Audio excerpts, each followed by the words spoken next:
My dying grandmother promised her guardian angel would protect me. I've seen it now.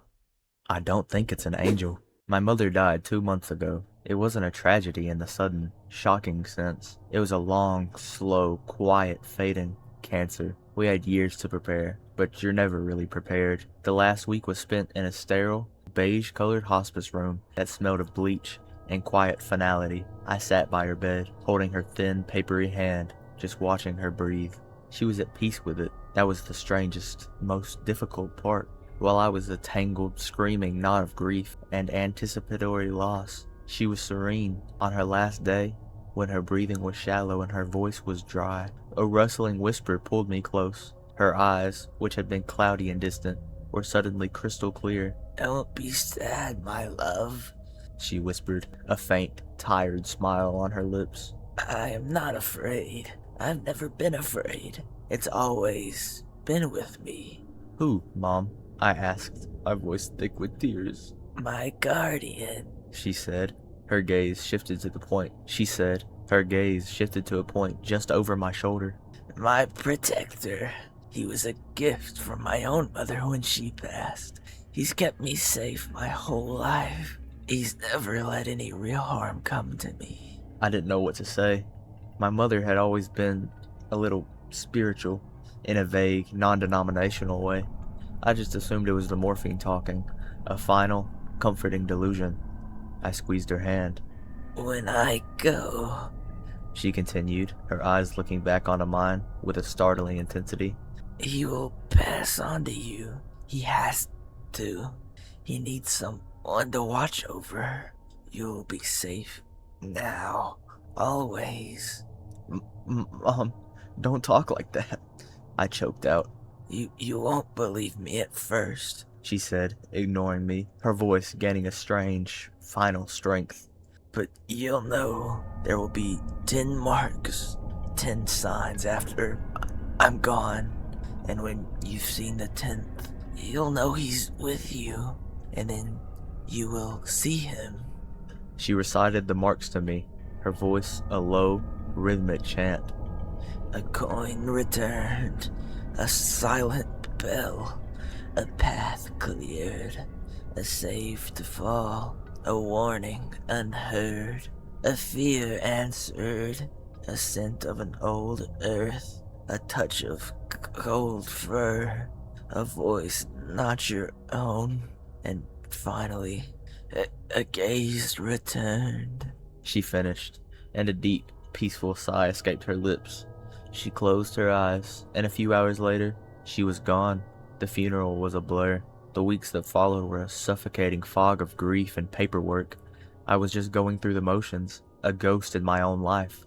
I'd completely forgotten her strange final words. They were just the ramblings of a dying woman, a final, beautiful, meaningless piece of poetry.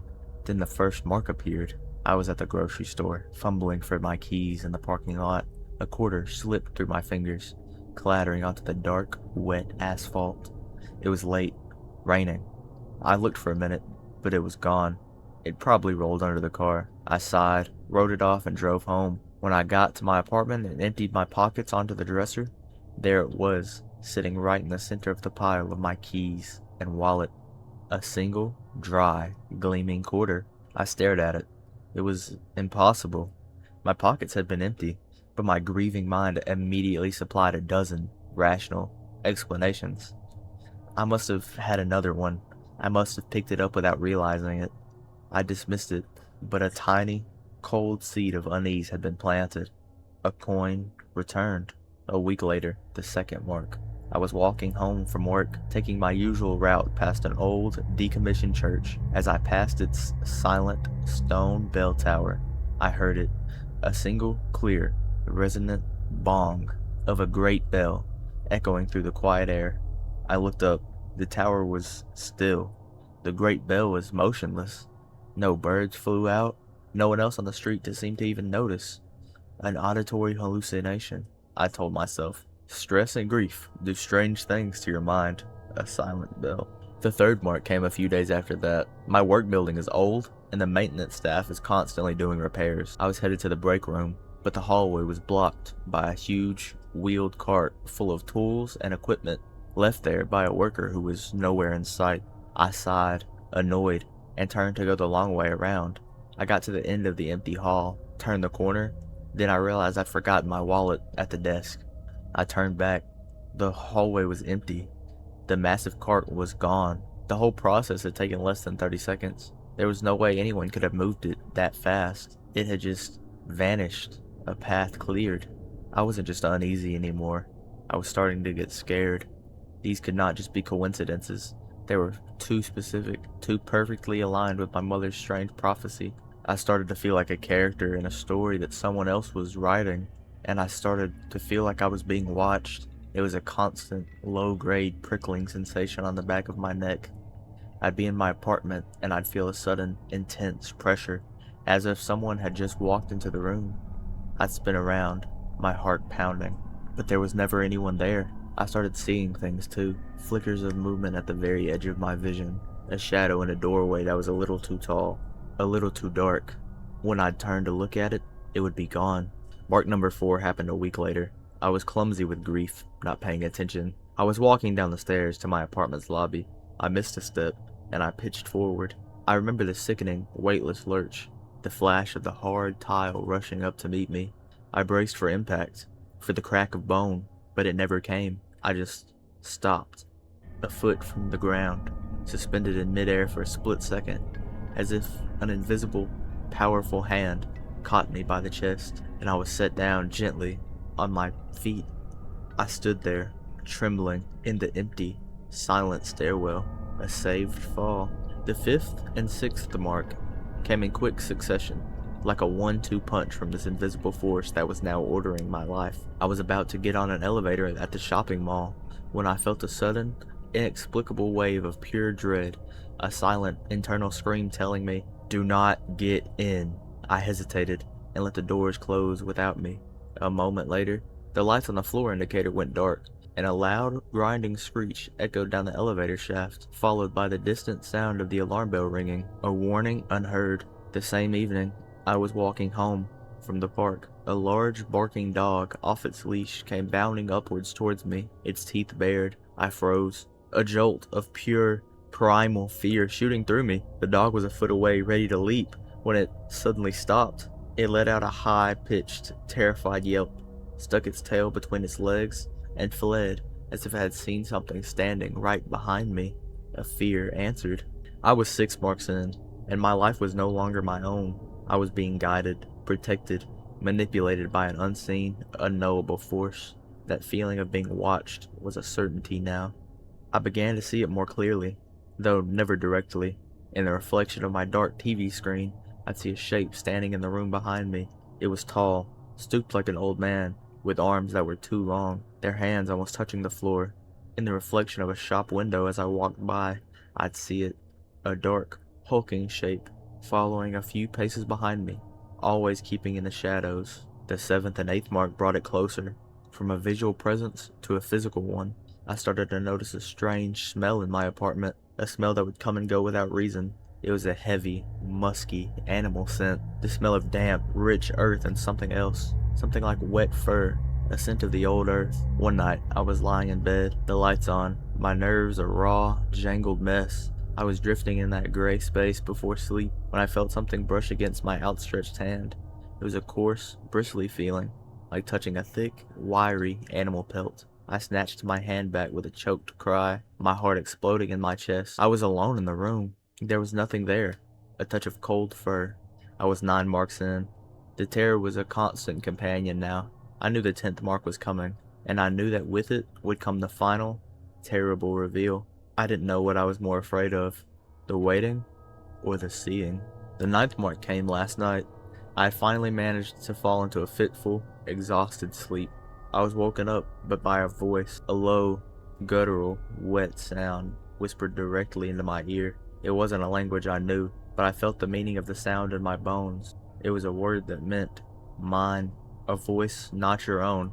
I spent the rest of the night huddled in a corner of my living room, clutching a baseball bat, watching the shadows, waiting for dawn. Tonight, I knew it would end.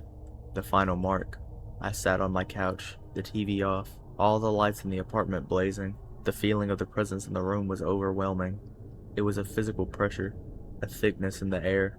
A musky animal scent was overpowering. I could feel it, just there in the darkness that led to my bedroom, waiting. I don't know what came over me. Maybe it was the year of grief. Maybe it was the weeks of mounting terror, but I was done being scared. I was done being the victim in this ghost story. I needed to see it. I needed to face it. Okay, I said, my voice shaking. Defiant whispered to an empty air. I know you're here. Show yourself. The air in the hallway seemed to shimmer, to darken. A shape began to resolve itself out of the gloom. At first, it was the familiar, stooped silhouette of an old man.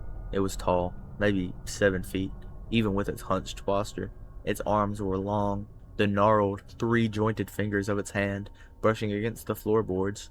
Its body was covered with a thick, matted, greasy black fur, and then it lifted its head, and I saw its face. It wasn't a man's face. It was the long, narrow, bearded head of a goat. Its horns were thick and curved, spiraling from a narrow skull. But the worst part, the part that finally, completely broke my mind, was its eyes. They weren't the dumb, placid eyes of a farm animal. They were the pair of intelligent, ancient, and utterly malevolent yellow eyes, the pupils horizontal slits, like a serpent's, and they were looking directly at me. A gaze returned, the 10th mark, the final sign. My mother's guardian angel. I didn't scream. The sound was trapped in my throat. A solid, immovable ball of terror. We just stared at each other for an eternity across the 20 feet of brightly lit living room. And in its ancient yellow eyes, I saw it. The same serene, peaceful, knowing look my mother had on her face when she died. It is my protector, my guardian. It has been with me, a silent, unseen shadow for the past 2 months. It cleared the path for me. It saved me from the fall. It frightened away the dog. And now I have seen it. It no longer feels its need to hide. I'm writing this now from my desk. The sun has come up, but it has brought no comfort, because it is still here. It's standing in the corner of my room, by the door. It stooped, hairy, form a black hole in the morning light. It hasn't moved. It just watches. My mother's final words echoed into my head. I've never been afraid. He's always been with me. What do I do? How do you escape a guardian angel? How do you run from a protector that will never, ever let any harm come to you, but whose very presence is a fate worse than death? Guys, wasn't that story crazy? But you know what's even crazier? Most of you guys watching this right now aren't even subscribed. I know. I even surprised myself by saying that. But it would really help me out if you subscribed, if you like the stories. If you hate the stories, absolutely hate my voice, that's okay. Subscribe anyway. Hate watch me. It's okay. I love all you guys. To be honest, if I had a demon following me, because we both know that's not an angel, I think I would be in the same position she was. But speaking of these stories, the next one, I think it's my favorite story that I've ever read on this channel, or in general, just in the horror genre. So hope you enjoy it, and I'll talk to y'all at the end of the video like normal. Adios for now. YourFaceYourP N.Mov. My wife tells me that she's cheating on me about halfway through dinner. I work my way through the potatoes, beans, and most of the meat before replying, "Boo." That doesn't matter. It very much does matter, I think. I imagine a 6'4", muscular, chiseled Greek god of a man effing my wife.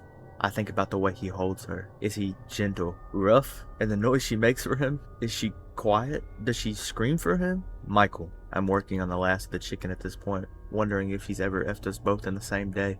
Michael, listen to me. I want a divorce. I watched for a while. Her jaw, the hollow of her neck.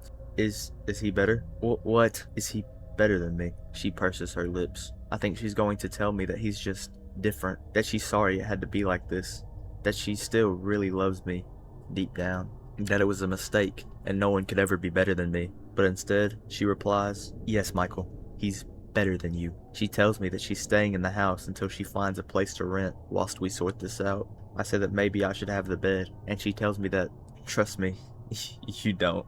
In our bed? Sleep on the couch, Michael. And so that's where I find myself, working my way through a bottle of expensive scotch I'd saved for a special day, and browsing the internet. My browsing is aimless, filthy, meandering. I lurch from website to website, going nowhere. That is, until I see an ad. Your face, your porn. Do you want to live out your most disgusting, most depraved fantasies? Do you want to see yourself do it? Using state-of-the-art deepfake technology, we're able to show you what your deepest desires actually look like. See them played out across the screen, the things you've only spoken of in whispers, and that you've never admitted even to yourself. Take control of your life. Be the best version of yourself you can be. This is your face, your porn, your reality. I'm in a screw it sort of mood, more than a little drunk. I think this might be the best way to get back at her. I don't even have to leave the comfort of my own home. I can see what I look like doing whatever I want. All those things I never told her, the things she'd never do, I can see it. The ad is blank, aside from the text on the white screen. That and the tacky gif of red lips blowing a kiss before running their tongue along their teeth. I watch the mouth on the ad blow kiss after lurid kiss at me and start to feel convinced. They'll superimpose my face convincingly into any situation, and I'll watch myself carry out my darkest, deepest desires. There are different packages: celebrity, fetish, slice of life, narrative, and on, but one in particular catches my eye, surprised me, and so, squinting so that I can read the numbers on my credit card, I subscribe. I fill out a quick form, what I'm into, my kinks, my age, name, that sort of thing. It then requires me to take a video of my face from different angles, then make me cycle through a few basic facial expressions, take a sample of my voice saying a few basic sentences. Not long after, I pass out. I awake to a vicious hangover and a notification on my phone, an email containing the first video, YourFaceYourPurchase.Mov. It's really me. At least it looks exactly like me. It's night, and fake me seems to be followed by a camera. Fake me spends the evening going into various shops around town and buying tape and an apple from each store. He seems to make the cashier nervous, and one girl even starts shaking whilst he tries to find the code for the tape, and when it won't scan, he is impatient, raps his knuckles on the desk, calls her a bee under his breath as he leaves. Wide shot. He walks down the street, past the glass window. The cashier is crying silently inside. That's it. I try to click forward to see if there's anything else, but that's it. I watched the whole thing, expecting it to be built up to something, but no. Instead, all I see is something that looks exactly like me driving around town, buying apples and tape. I try to see if I can find the website again just to cancel my subscription, but I can't find anything. I try to look through my history, but it's not there. In fact, there's just an empty gap between 1 and 3 a.m. Whilst it isn't porn, the technology behind it is still amazing. The person on the screen looks exactly like me. I don't go to work. I watch TV, drink beer, smoke inside. My wife, and she is still my wife, complain. I don't listen. Around 6 p.m., I receive another email. Your face, your gums. .mov. The camera is focused on me that isn't me, sat at a table. He's answering questions. It's my voice. My voice. He says he is sorry. He says he does not know. No, he never knew. He's fiddling with something in his mouth, above his teeth. He has never heard that name before. He says if they insist, but it's not like he'll like it. The voice behind the camera laughs. Close up of his mouth, there's a thick, black hair protruding from his gum just above his teeth, and he is trying to wiggle it loose. It isn't working until it does, and he pulls out a knot of tangled hairs from the pink of his gum, and they keep coming and coming and coming until there's nearly a foot of hair, and with each tug, it wobbles his front 2 teeth a little. He says this has never happened to him before. The voice behind the camera laughs again. I don't sleep that well that night. Something about the video has unsettled me. They're too realistic, and watching that fake me fiddle with his gums made my mouth hurt. I say nothing to my wife when she comes in, make no effort to tidy the takeaway boxes from the table. She looks at me for a long time, as if something is building up inside her, some thought or opinion about me she's always wanted to tell me, and I watch as it almost bursts out of her lips, and then nothing. I hear something look through our bins as I try to sleep. A raccoon? Someone homeless? They disappear when I get up to look. The notification wakes me up. Another video. I try to reply to the address it's sending me, telling them I want them to stop, but the email bounces back. I have no choice but to watch. Your face, your trash. .mov. That me that can't possibly be me is eating at a new table, but the whole table is covered in trash, dirt, empty cans, pizza boxes, rotting fruit, bones, tiny crawling things, etc., etc. There are flies buzzing aimlessly about. He is shoveling as much as he can in his mouth. Coffee grounds spill down his chin as he coughs. He keeps looking to the left of the camera after swallowing. He winces, pulls something from his mouth. A razor. He's bitten a razor. His blood is dark and thick, and mixes with the coffee grounds that dribble down his chin. so that it looks lumpy and black. It coats his shirt, and as his hands attempt to wipe his face, he looks to the left of the camera again and continues eating. At this point, I consider deleting my email account. Something is wrong here. There is something in these videos that's beyond unsettling. I don't remember pulling half of those facial expressions, and his reactions are just like mine. It's too real. That's my wince. That's the wince of pain I know I do when I stub my toe or stand on a thumbtack or bite my tongue. But when I get up to fix myself a drink, I find my wife's car gone. I know that she's with him, with the guy she's screwing, and I feel a stab of self-loathing that goes so deep it pierces my stomach and makes me rich. I watch the video again. Evening comes. YourFaceYourP N.Mov. He's carrying a bunch of grapefruits in his arm. In the street, a small old man bumps into him and the fruit goes flying. They make this wet pop as they hit the floor, and in the noise you can hear the fibers that held the fruit together tear. The man is knocked over. The me that looks too much like me sees someone nearby drinking from a thermos, and grabbing it, empties the scalding water all over the fallen man's face. Close up, the me that shouldn't be me spits on him and winks at the stunned crowd watching. The fallen man moans and spasms. I don't know why, but I sort of like this one. The noise of the fruit is so satisfying, so visceral, and there's something triumphant about the way the fake me snatches up the boiling water and pours it over the man. Fake me is in control. That evening, my wife tells me that she doesn't think she's ever loved me, not like the way she loves her new man. And come to think of it, I'm not much of a man at all. She says this while I try to wipe ketchup from my shirt, but only succeed in getting some on the couch. When she goes to bed upstairs, I watch YourFaceYourAnger.mov over and over again. I doze off with my eyes half open. The me that isn't me, the fake me, winks at the camera. My heart gets faster. I pretend to be asleep and keep my eyes open, just a sliver. Fake me walks away from the crowd, right up to the camera, knocks on my screen a few times with his knuckles. It sounds like glass. He watched me through the screen, smiling. His eyes are on me, I'm sure of it. He pushes his face against the camera, against my screen, and stares right at me. There's something behind those eyes, behind that face, something dark and waiting. He keeps watching me. I think he knows I'm awake. We stay like that until morning. YourFaceYourNeighbor.mov.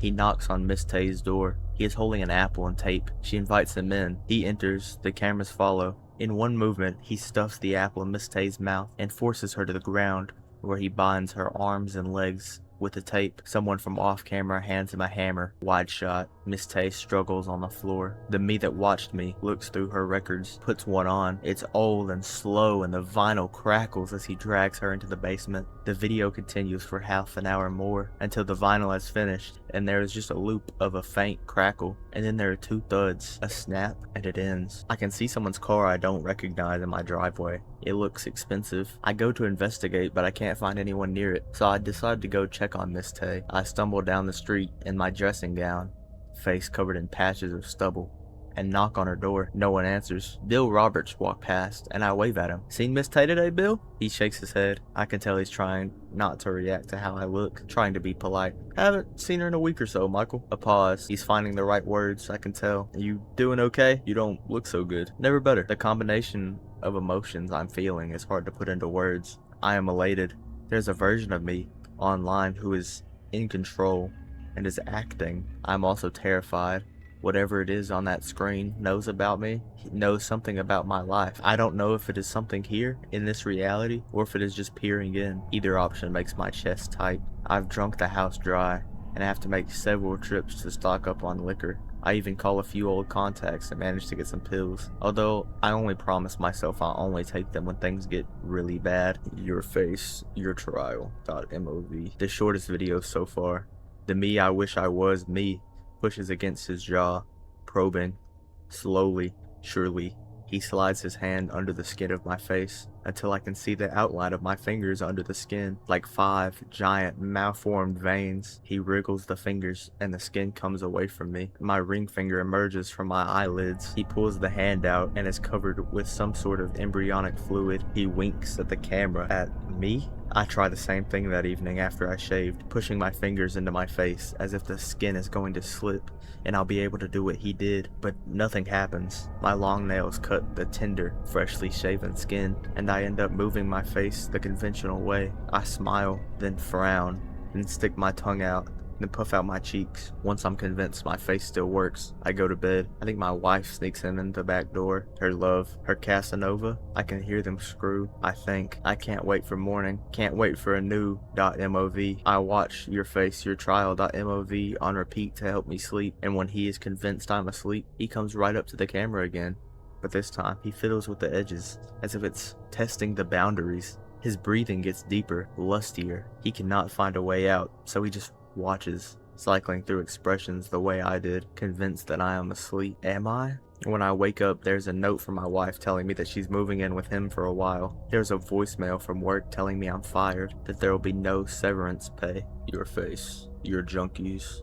.mov. I find a couple of junkies on the outside of town. He shows them a huge stack of cash and they both nod. They have about 6 teeth between them and walk with a pronounced stoop, taking him to an abandoned building on the edge of town. He says, "Go in ahead of me. I'll be right there." They pause for a while, trying to work out what the catch is. Why this seemingly average guy would offer all this cash up front, but he hands them both small foil packages, and they quickly dash inside. As before, he slowly slips his hand under the skins of his face, working it up and up until both hands are completely under the skin. The camera pans down to the rusty gate that borders the property. He hangs something from the gate before walking down the overgrown path into the house. It takes me a while to realize that the thing hanging from the gate is a face. My face, like a mask. The mouth and eyes are empty, and the skin flaps like a heavy flag in the breeze. There's the sudden sound of cars driving past every few minutes, then 2 noises like grapefruit bursting, fibrous and wet and sudden. He walks back down the path and puts the face back on. I do not manage to see what lies under the face, but I desperately want to. I think my hair is falling out. I take a long walk around the block. When I return, I find my wife staring at my laptop as if she's seen the devil. She turns to me slowly. "What the F is this?" Michael. The laptop is positioned behind her back so I can see the screen and her at once. I remember the contents of YourFaceYourJunkies.mov and start to panic. If that fell into the wrong hands with no context, I can explain. The videos, they're not me. All of the places, the situations, they're fake. I think. She shakes her head. "What situations?" "Jesus, Michael, it's just hours and hours of footage of you whispering to the camera. It's just your face. What's fake about that?" I can tell she's a little scared. Her disgust at me slowly morphs into something uglier and nastier. She takes a couple of steps back as if seeing me for the first time. Behind her I can see that the me that isn't me, the fake me, smiling at the camera on screen. The footage is paused, but he's still moving closer and closer to the camera. He has eyes wide and with a rigor mortis smile. A smile as if he just learned how to control the musculature of his face perfectly, and he's holding a finger to his lips. "Shh." She takes another step back. I try to warn her, but no words come. Instead, I'm frozen in fear, seeing the fake me grow closer and closer to the camera. The screen has her back turned, and he's pushing against the glass of the screen, trying to find a weak point, a crack that will allow him to move from his reality into ours. She can't take it anymore. She turns around and without looking at the screen, she picks up my laptop and smashes it on the floor. "You're sick." She leaves. The thought of the screen smashed for some reason terrified me. It's as if whatever barrier was between me and that thing is broken, and although I can't see anything, I can feel him leaking into our world, like the soft hiss of gas going through a broken pipe or air escaping a valve. I take the laptop to be fixed, to make it happen as fast as possible. As soon as the screen is fixed, I take it home, desperate to try to turn it on, to see if there are any new videos, to check on the old ones. I tried loading YourFaceYourPurchase.mov, the first one I was sent. A familiar scene plays, except there's no fake me. It's the exact same footage. I'm sure of it. But the me that isn't me isn't there at all. The cashier still weeps silently, but it's not due to any version of me scaring her. I try loading YourFaceYourAnger.mov, the same exact crowd, the exact same video, but the fake me isn't there. The man still falls over, coffee is still poured on his face, the crowd still reacts, but there's no me. YourFaceYourJunkies is now just footage of 2 junkies walking to a crack house and entering it. They still don't leave, but there's no face on the gate, nothing, no sign that I was ever there. The house suddenly feels so empty. I can hear the faint tap, tap, tap of the branches against the upstairs window. The gurgling of the drain, the way the old wood creaked ever so slightly with age. I am alone, and I know then that the reason he's not on the screen is because he's here. with me. As I feel sweat start to run down my back, I receive one final email. Your face. Your turn. .mov. Wide shot.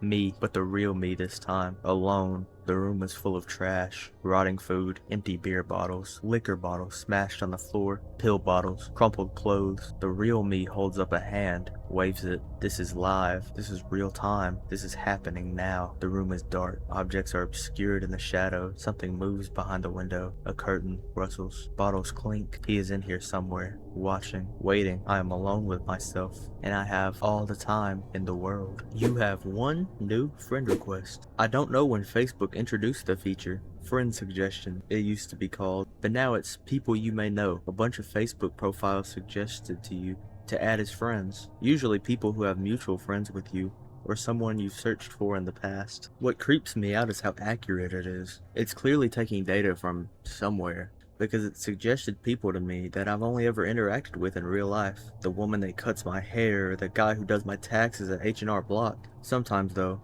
it really is a random person that Facebook thinks I know for some reason. That's what happened on Thursday evening. A new friend suggestion. A.R. Winters. No mutual friends, no apparent connection to me, but this one caught my eye. For a few reasons. First, the photo was of poor quality. It looked like a photo from the 90s, something that had been developed on a real film, then scanned or photographed. Second, it had been taken far away. The man, or possibly woman, was wearing dark clothing, standing against a tree, so far away I couldn't make out their face. It didn't occur to me until just then, but generally, profile pictures aren't taken from that far away, unless they're traveling or showing off some landmark. But this person was just leaning against a dead tree. Out of curiosity, I clicked their profile. All their info was hidden, though no cover picture, no other profile pictures, no about me info. The next time I loaded Facebook, he wasn't a suggested friend anymore. It was just the usual, never-ending wheel of 30-something women that had a smattering of mutual friends with me, so I forgot about it for a few days. Until they popped up again. People you may know. A.R. Winters. The same photo of them leaning against the dead tree. Or was it? As I stared at the photo, I realized they were standing straight up, no longer leaning. I could have sworn. I shook my head. They were so far away, how could I tell whether they were leaning on the tree or just standing underneath it? Later that night, I checked Facebook again. People you may know. A.R. Winters. One mutual friend.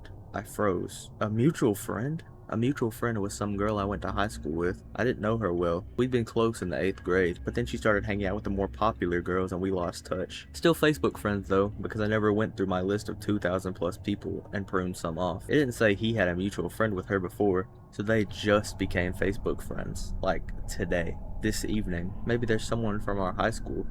Maybe they just joined Facebook for the first time now. Or maybe they lost their password to their old account and are creating a new one. A few more days passed.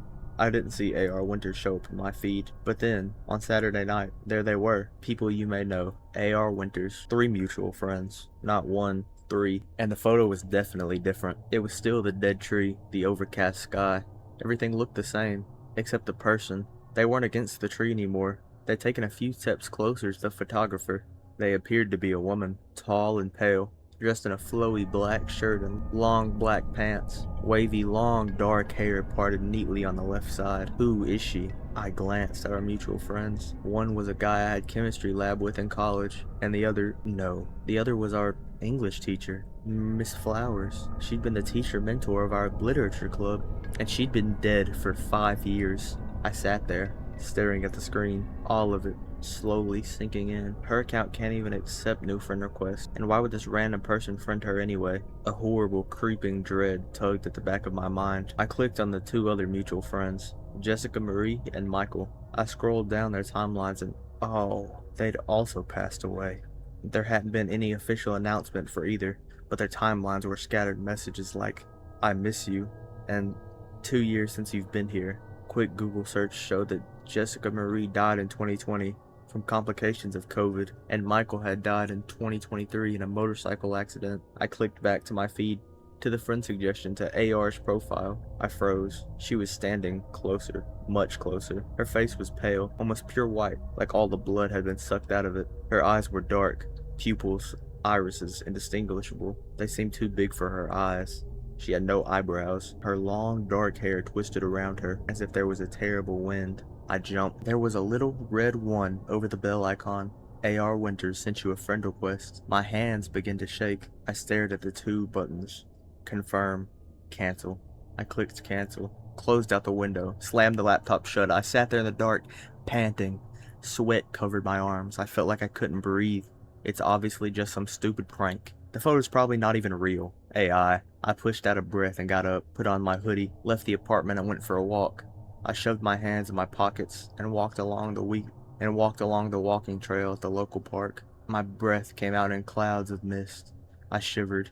It was almost dusk and the street lamps glowed across the road, orange amber. Then I stopped. I'd never noticed it before. At the edge of the park there was a big oak tree, barren of leaves now, but it looked just like the tree in AR Winters' photo. A million trees look like that. Stop it. I stood there staring. Something peeked out from behind it. A pale white face, dark, flowy clothing, barely visible in the dying light, but I knew it was her. I knew.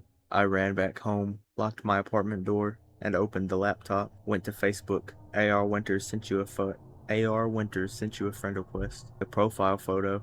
Her face filled the entire photo, right up against the screen, like she was staring right at me. And maybe it's just the stress, but I feel sick. Really sick.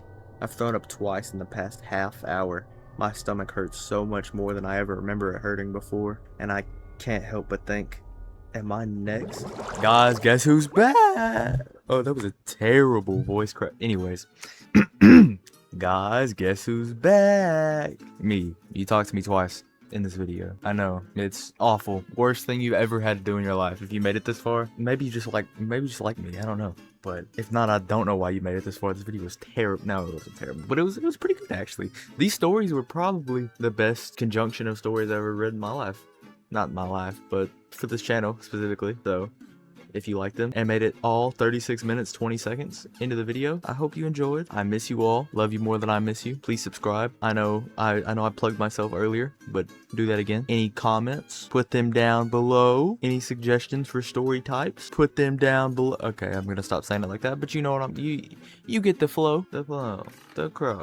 Sorry. Well, I hope you all have a good night, morning, evening, whatever it is for you, and goodbye. Do I really have to talk about that being corny every time?